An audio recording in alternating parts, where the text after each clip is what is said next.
Conundrum means a difficult question or mystery that of the answer and solution is not available after straining every nerves and lot of R&D. बहुत ज़्यादा प्रयास करने के बाद, बहुत ज़्यादा रिसर्च एंड डेवलपमेंट्स होने के बाद ऐसा कोई डिफिकल्ट क्वेश्चन, ऐसा कोई रहस्य जिसका कोई आंसर या सॉल्यूशन अवेलेबल ना हो, उसको हम कॉनंड्रम कहते हैं. So the biggest conundrum is the Bermuda Triangle in North Atlantic Ocean, where so many aircrafts and ships are reported to have disappeared under mysterious circumstances. यह एक ऐसी जगह है, यह एक ऐसा क्षेत्र है जिसके ऊपर से अगर कोई भी ऑब्जेक्ट जाता है तो वह डिसअपियर्ड हो जाता है, वह गायब हो जाता है.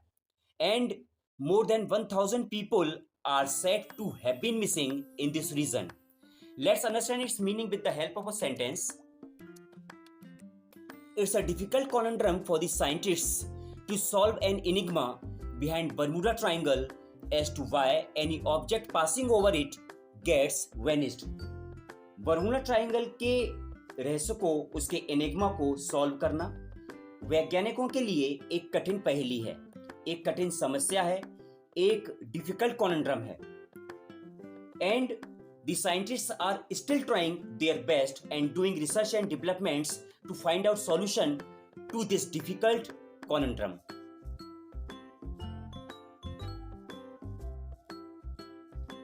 Let's move on to its further explanation.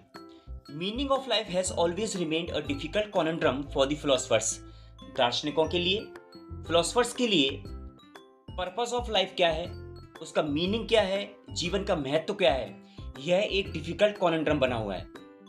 यह एक कठिन प्रश्न बना हुआ है. वैसे भी फिलोसॉफिकल टाइप के जितने भी प्रश्न होते हैं वे सारे कॉनंड्रम ही होते हैं. एक ऐसी पहेली होते हैं जिनका टू द पॉइंट कोई आंसर नहीं होता, और जो फिलोसफर्स हैं वे अभी भी उसका आंसर्स ढूंढ रहे हैं. जैसे what's the purpose of life, हर कोई अपने हिसाब से इसका मीनिंग बताता है, पर जैसे होता है ना कि 2 + 2 = 4, ऐसा कोई सटीक आंसर नहीं है. इसके अलावा और भी कॉम्प्लिकेटेड टाइप के क्वेश्चंस होते हैं जिनका आप आंसर नहीं दे पाते हैं. वे सभी कॉनंड्रम कहलाते हैं, वे सभी कठिन प्रश्न कहलाते हैं, एक जटिल समस्या कहलाते हैं, एक जटिल पहेली कहलाते हैं.